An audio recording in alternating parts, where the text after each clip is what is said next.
Which actor killed it in an unexpected role? I cannot express how shocking The Truman Show was when it came out. You're telling me the lanky TV comedy guy who crawled out of a rhino butthole is going to make me cry like a child who just dropped their ice cream like 6 times in one movie? Then he did Eternal Sunshine of the Spotless Mind, and a whole nation was all fire. Marshall Bill is a great actor. Felt like we were taking crazy pills. Johnny Depp was well known by the early 2000s and had some pretty big roles, but he was far from a mainstream name. Like the Hot Topic crowd knew who he was, sure, but not a household name. And he was starring in a movie in a long-dead genre based on a Disney theme park ride. Nobody had high expectations going in. Then Captain Jack Sparrow stepped off his sinking boat and into cinema history. Ahmed Best as Jar Jar Binks in The Phantom Menace. I enjoyed the character, but he acted his heart out to create the character and gave George Lucas exactly what he asked for, only to then everyone just shit on it so badly that he considered suicide. What he sacrificed for that role deserves to be recognized. For the character that was written, he killed it. Bruce Willis in Die Hard. I'm old enough to remember him as just the snarky guy in Moonlighting. I remember seeing a poster for Die Hard and thinking this movie is going to be crap. Then a friend of mine saw it and practically dragged me to the movie theater, and within minutes I was hooked. And it was Alan Rickman's very first movie ever, and he was also totally hooked me in as well.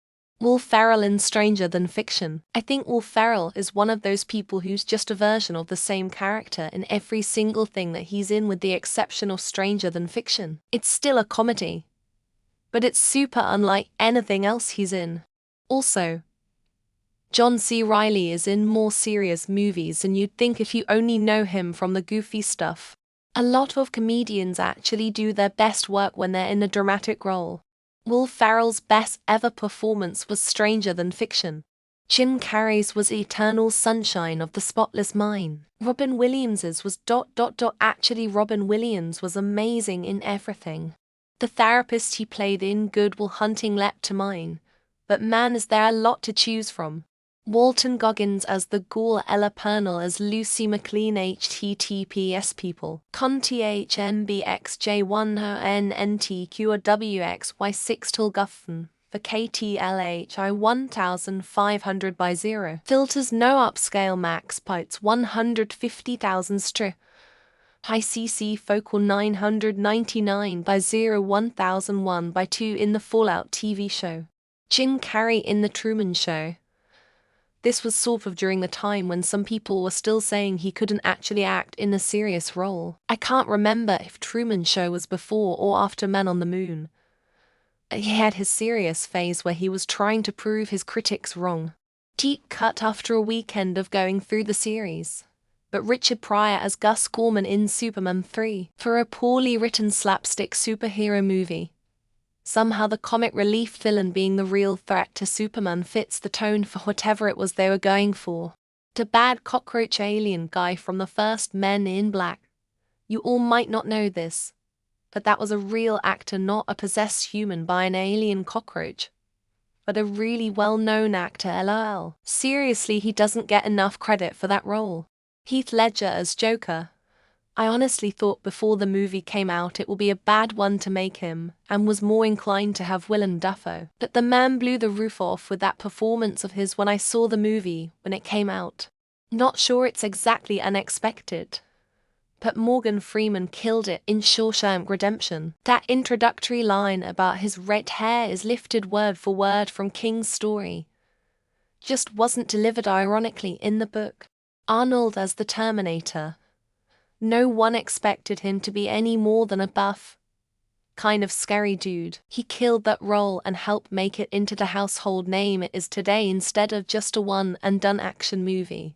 Michael Keaton as Bruce Wayne Batman. There was a lot of controversy with Keaton being Batman. The majority of people were opposed to the decision, claiming he was a comedy actor and couldn't do serious acting. Macaulay Culkin as Michael Alec in Party Monster ... I still just sit mesmerized by his performance ...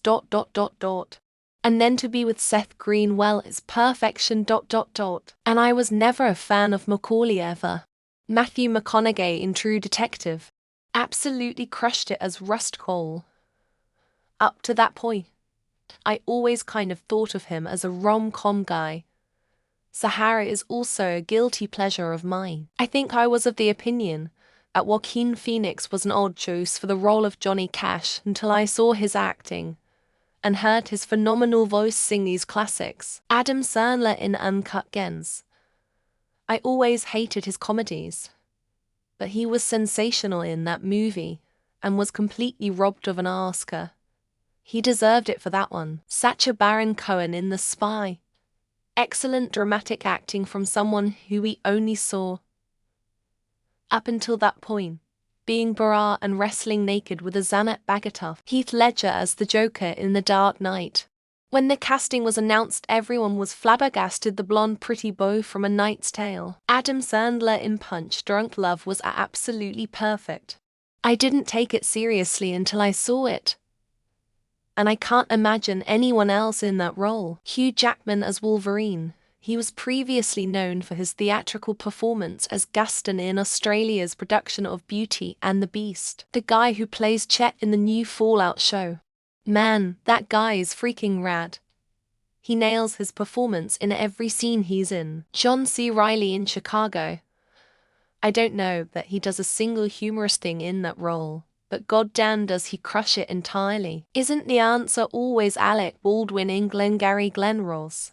Val Kilmer probably should have won an Oscar for Tombstone too. Paris Hilton in Repo the Genetic Opera. I mean, the character is essentially a parody of her, but she played it to the hilt. Tom Arnold was great in True Lies. It just wouldn't really work that well without him. He was a perfect comic foil to Arnold. John Lithgow is absolutely outstanding as Winston Churchill in The Crown. He's also excellent as the Trinity Killer in Dexter. Tom Cruise in Interview with the Vampire. I was offended at the casting. He was great. Louis and Armand not so much. Rodney Dangerfield in Natural Born Killers.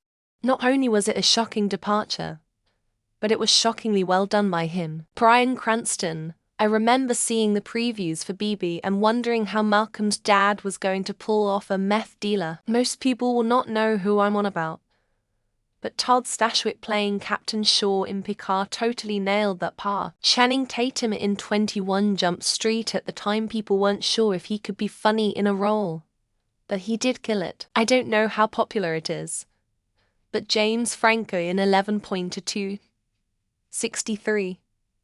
Some pretty serious stuff in it, and he did a great job. Tom Cruise in Tropic Thunder. It took me almost the entire movie to realize it was him, and he was fucking hilarious. Heath Ledger as the Joker. No one thought he was going to work. It ended being one of the most iconic iterations. Tom Cruise as Lestat in Interview with the Vampire. I hated hearing he got the role. He actually did a great job. Adam Sandler killed it in Uncut Gems. He was way better than he had any right to be given his previous work. To me it has to be Brian Regan in Loudermilk. I was not prepared for him to be the best actor on that show. Michelle Gomez in her role as Missy from Doctor Who. Michael Keaton in Batman. When he was originally announced for the role there was widespread outrage. Bryan Cranston in Breaking Bad. He's one of the few things that makes that drag of a show watchable. I had only ever seen Scarlett Johansson in Marvel before Jojo Rabbit, but she blew me away in there. John Travolta in Pulp Fiction. His career was dead and Pulp Fiction made him a megastar again. Ben Schwartz in Coffee Town. He had no business being as funny and endearing as his character was. Alan Rickman as the Sheriff of Nottingham in Robin Hood, an otherwise pretty forgettable movie. Michael Keaton as Batman. Folks today don't know the backlash that happened when he was cast. Robert Pattinson in Good Time and The Lighthouse. Quickly became one of my favorite actors. Daniel Radcliffe in Swiss Army Man. Hard to describe, but he does a great job as a corpse. Bill Burr in The Mandalorian. Wasn't expecting serious acting in a sci-fi show from him. Elton John in Kingsman Golden Circle. Disappointing follow-up. but he was amazing. Clearly Patrick Bateman in American Psycho. There are even so many memes nowadays. Michael Douglas in Falling Down. His tryptophacosis is remarkably believable. I personally thought Drew Barrymore did such a phenomenal job in Grey Gardens. I think Robert Downey Jr. surprised the shit out of everyone as Tony Stark. Heath Ledger as the Joker was, at the time, completely out of left field. Nick Cage in Renfield absolutely murdered it. Best Cage part ever. IMHO. James McAvoy in Split. I can't imagine anyone else but him in that role. Patrick Warburton as Lemony Snicket really came out of nowhere for me. John C. Reilly in Chicago. He's the one I left the film thinking about. Ryan Reynolds in Smoking Aces or Ashton Kutcher in Butterfly Effect. Robert Pattinson's roles in Good Time followed by The Lighthouse. The guy that played Sully in Commando, amazing performance. Troy McClure as the human in the Planet of the Apes musical. Seth Rogen in Steve Jobs. He needs to do more dramatic roles. Robert Pattinson as the crane in Ghibli's Boar and the Crane. The last time I laughed at an Adam Sandler film was never. John Travolta in Pulp Fiction stunned the whole industry. Dave Bautista in BR 2049. Small part, but huge impact. It was only a few seconds cameo. Bob Saget, Half-Baked. Zac Efron in Extremely Wicked. Shockingly evil and vile. Vin Diesel was absolutely charming in Find Me Guilty. I hate Tom Cruise, but he killed it in Tropic Thunder.